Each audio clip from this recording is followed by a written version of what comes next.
Today, we have stories about the upcoming election, choir, and some fun fall activities, all coming up right here on MOB.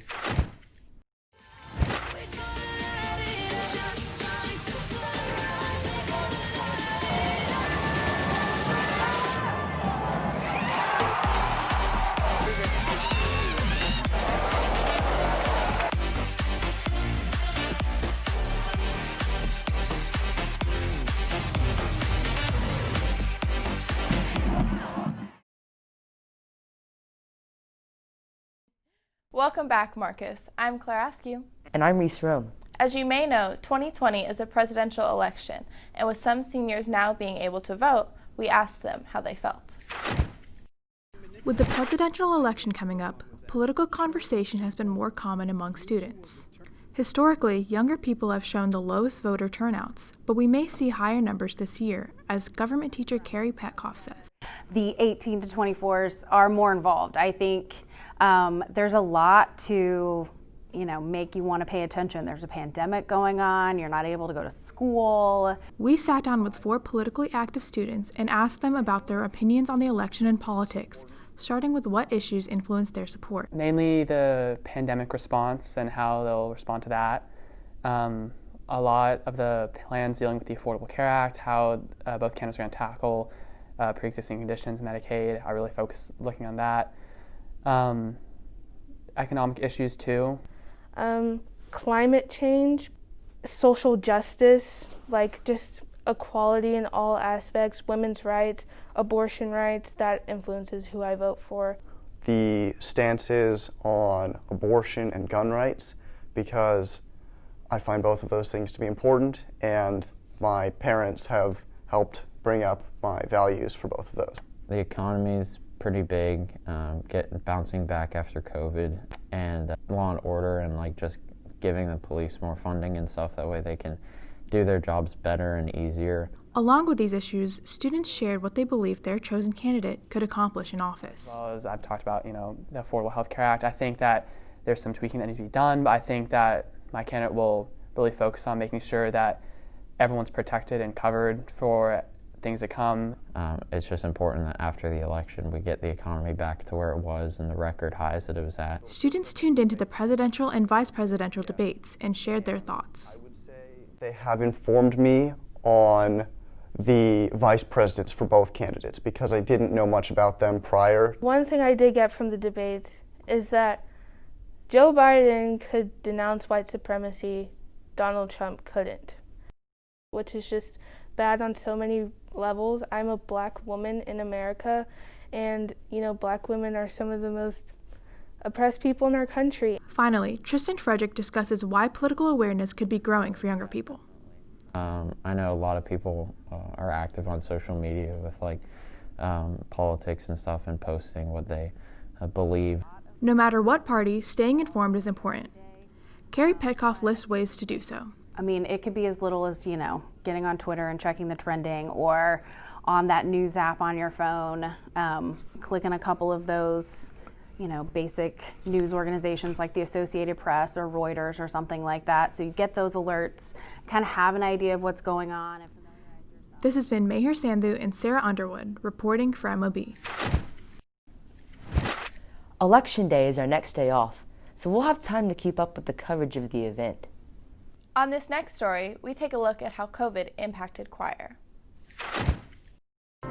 Every group on campus has had to make changes because of the pandemic, and choir is no exception. We sing for 30 minutes, we work on our pieces for only 30 minutes, and then we do other mini things on the side, like work on vocal health or sight reading and stuff like that.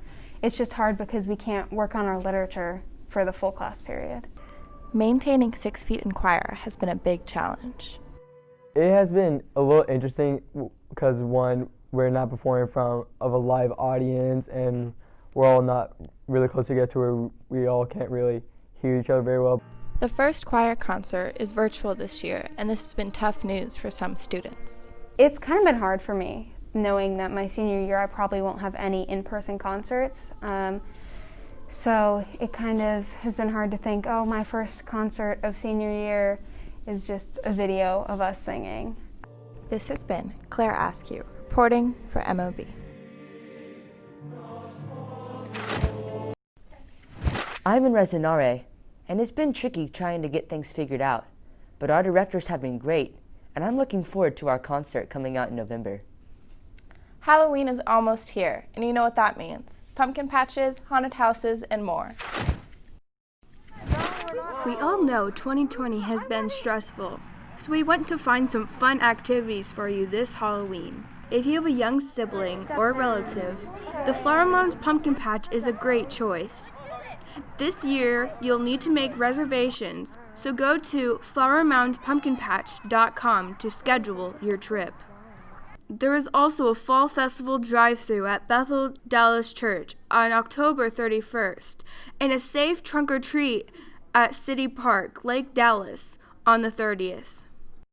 If you like to be scared, go down to the Music City Mall. The Fright Path is open every weekend until October 31st. It's time for us to say goodbye.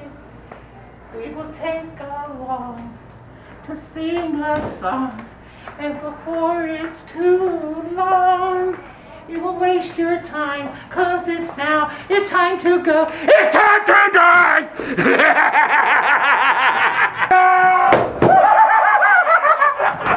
Kapow! Tickets are $5 for family-friendly scares before 3 p.m. and $10 for a scary fun experience after 3 p.m.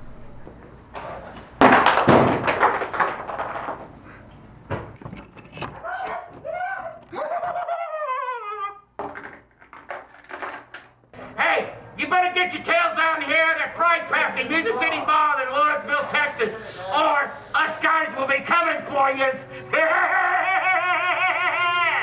This has been Olivia Smiley and Pooja Kathetti reporting for MOB.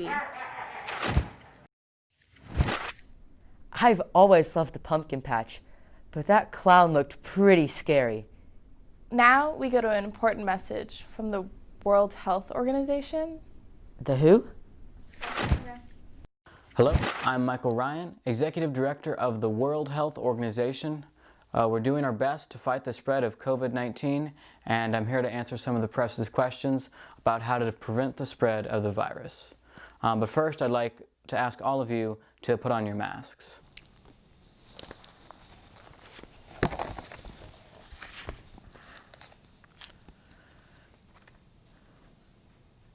All right, first question.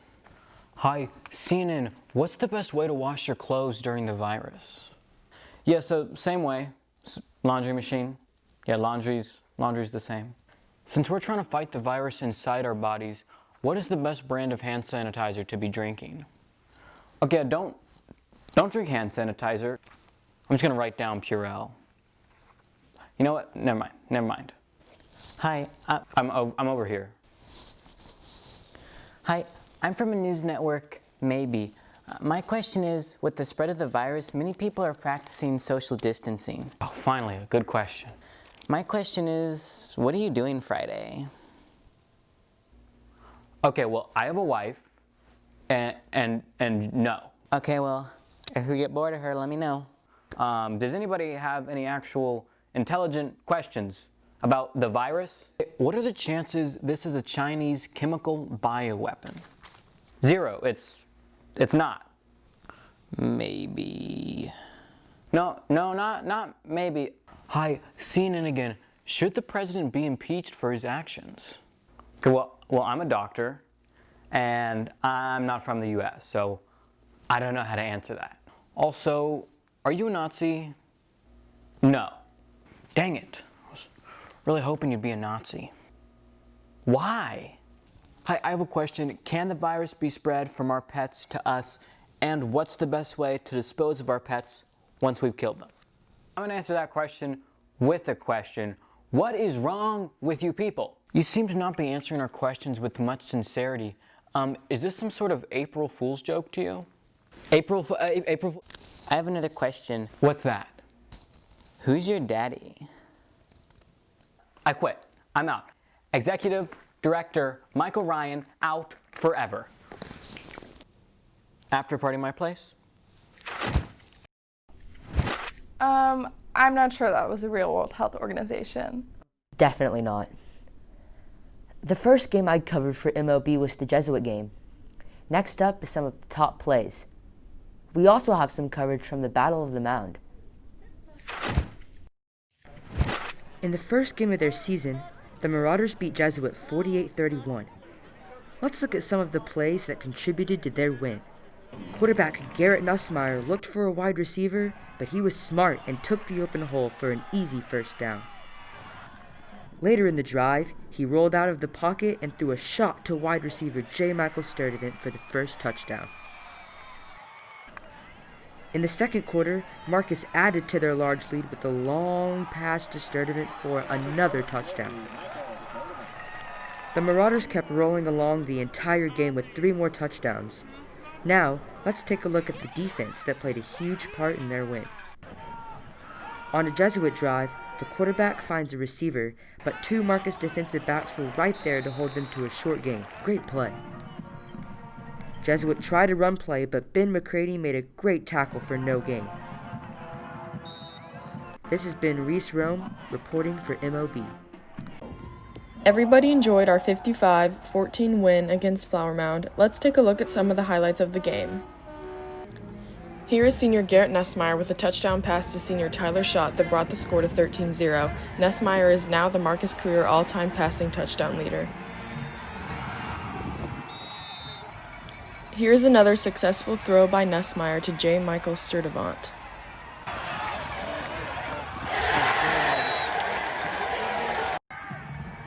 Here is senior Mark Vassar with a pick six, bringing the score to 27-0. It was plays like these and many more that made the most lopsided victory in the 21-year history rivalry with Flower Mound possible. The Marauders continue their season with the homecoming game against Plano on October 30th at 7 p.m. Well, that's it for today, Marcus. Thanks for watching. I'm Claire Askew. And I'm Reese Rome. Happy Halloween and have a great day, Marcus. Oh my God, they're right behind you. Go. No. Oh, they're getting closer. They're getting closer. Oh, it's your friends. Get away from them. No. Nice summer day. Cool outside. Turn around. And oh my gosh. Run. Oh my gosh. Get away. Oh my God. Start running.